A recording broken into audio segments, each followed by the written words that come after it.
Hello, and welcome to this American History podcast titled A New Kind of Slavery.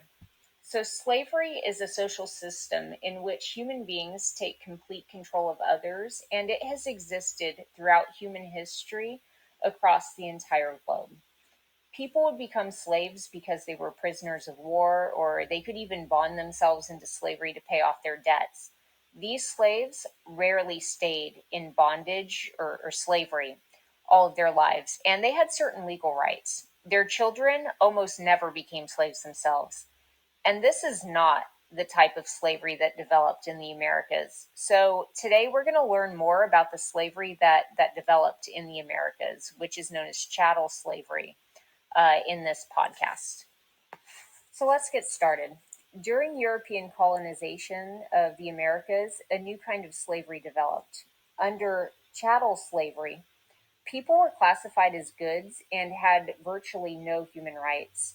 Their bondage, that is their slavery, and that of their children was permanent. So children would be born into slavery and they would stay slaves their entire lives. Chattel slavery originated in the mid 1400s when the Portuguese started to trade with West African kingdoms for slaves to work on their sugar plantations. And West African kingdoms became powerful centers of slave trade commerce, partly by capturing people in raids on inland villages. Raiders marched captives in chains to the coast and locked them in holding pens. And the slave traders exchanged goods for the newly enslaved people and shipped them across the Atlantic. And the picture that you see here is of a slave auction. So it's this idea that people aren't, in fact, people, but instead they're property to be bought and sold by others. So the Columbian Exchange transformed the Americas in Europe through a massive transfer of plants, animals, and diseases. And we learned about that in our last podcast. Another exchange, though, also transformed the Americas, only this one included humans as goods. This exchange formed part of triangular trade. And this was a three-part system of trade that connected Europe, Africa, and the Americas during the 17th and 18th centuries. So, in the first leg of the triangular trade route, traders from Europe brought goods to West Africa, mainly rum, uh, and in exchange, enslaved Africans would be sent to the Americas. And the second and most famous leg was known as the Middle Passage. Slave traders forced enslaved Africans onto ships where they were confined in sickening and often fatal conditions. This middle passage, was a 5,000-mile voyage that took from 3 weeks to 3 months. Approximately 10 to 15% of the people that were held captive on these slave ships would die from disease or poor conditions before reaching the Americas. And once the ships reached port, the captured Africans were sold again or traded for goods. And on the third leg of the voyage for triangular trade, ships loaded with products from the Americas returned to Europe, and the pattern would repeat itself. So the triangular trade lasted until the slave trade was abolished in the early 1800s. Meanwhile, the people who were captured, transported, and sold were unlikely to ever be free again. So the slave trade involved a lot of money and investment on the part of slave traders, merchants, and ship captains. This slave ship diagram shows the precise planning that went into transporting humans across the Atlantic Ocean. And again, Africans who were forced on this journey paid a heavy cost in human life. And again, that was 10 to 15% died.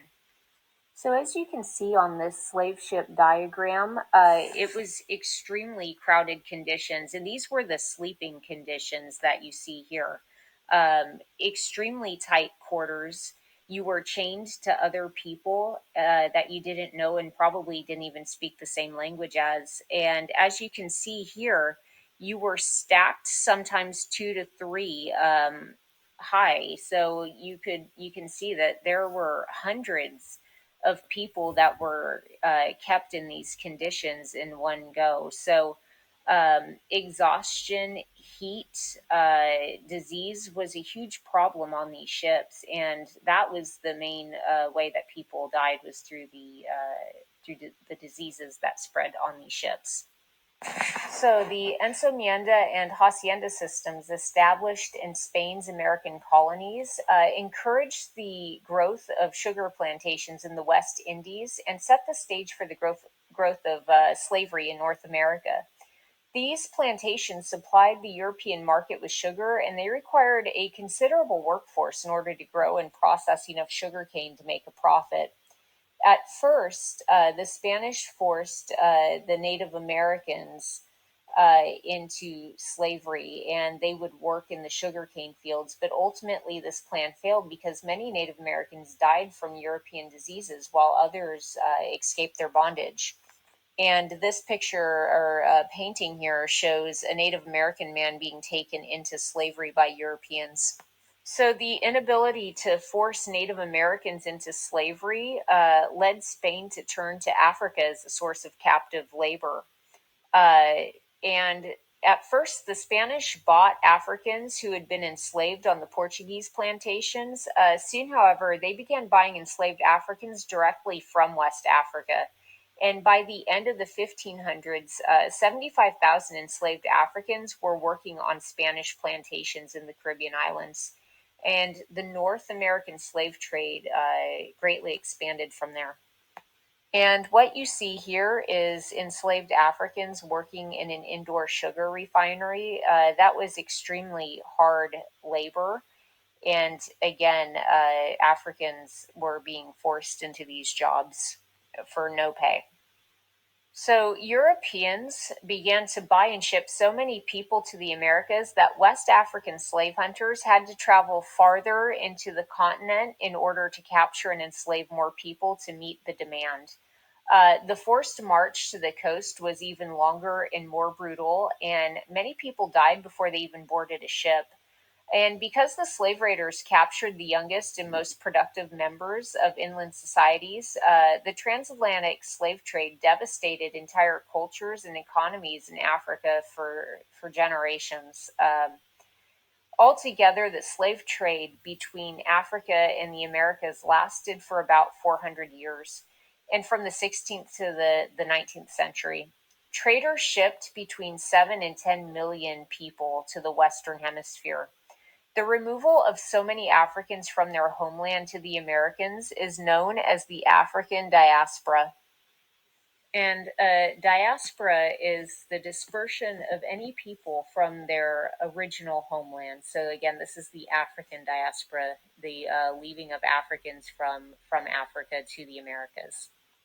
So slavery, the ultimate impact was that it would become an institution or an established and accepted practice in North America, particularly in the southern colonies of the United States, and then in the new nation of the United States of America.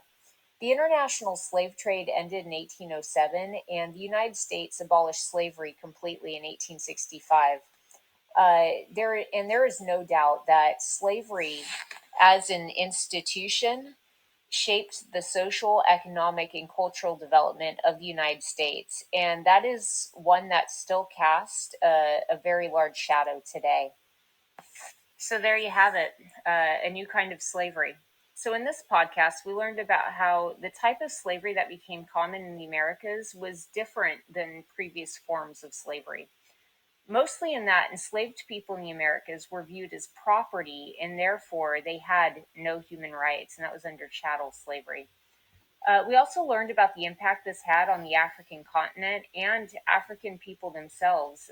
They had to endure centuries of horrific treatment. And the ultimate impact of this is that slavery became an acceptable practice in America. So if you have any questions, either rewatch the video or write down your question and ask it in class. I hope this helped, and have a great day.